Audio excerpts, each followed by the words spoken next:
Mix by AG recording studio.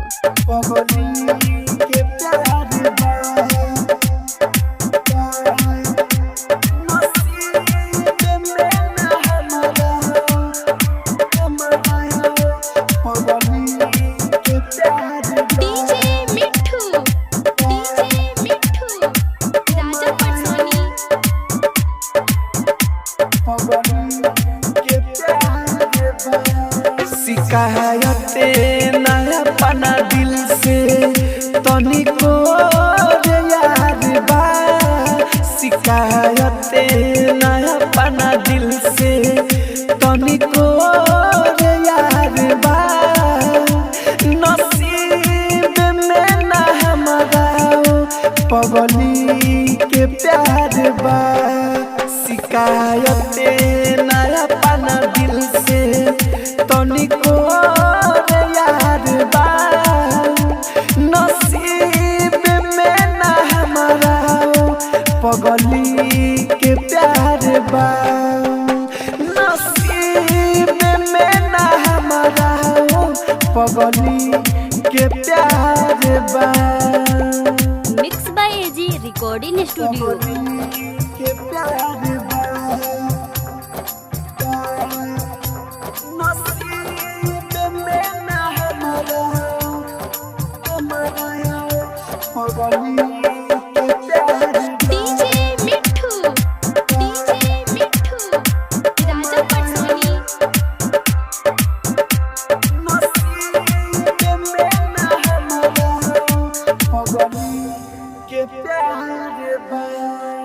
बचपन मेरा ही सुन ले हम एगो कहानी के।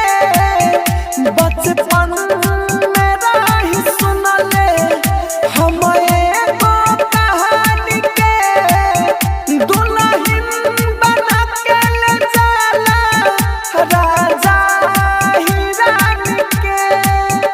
राजा ही रानी के।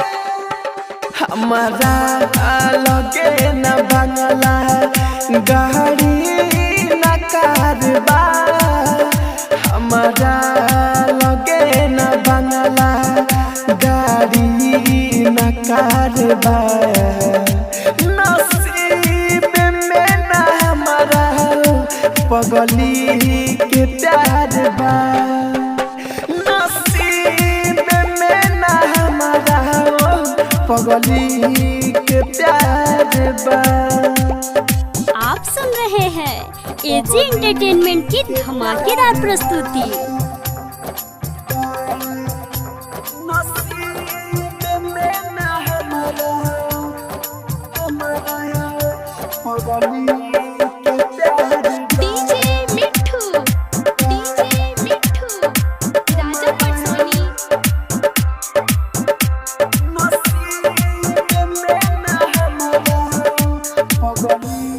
के प्यार बा। जब से पिया भइल अखिया से अलतारे। जब से पिया भइल अखिया से अलतारे। रोला से दर्दिया नहीं कम होता रे। नहीं कम होता रे। कृष्णा बसंत राहुल भइल लाचार बा। कृष्णा बसंत राहुल भइल लाचार बा। नसीब में ना हमारा पगली के प्यार बा। नसीब में ना हमारा पगली के प्यार बा। Mix by AG recording studio Roshanpur Sapaha.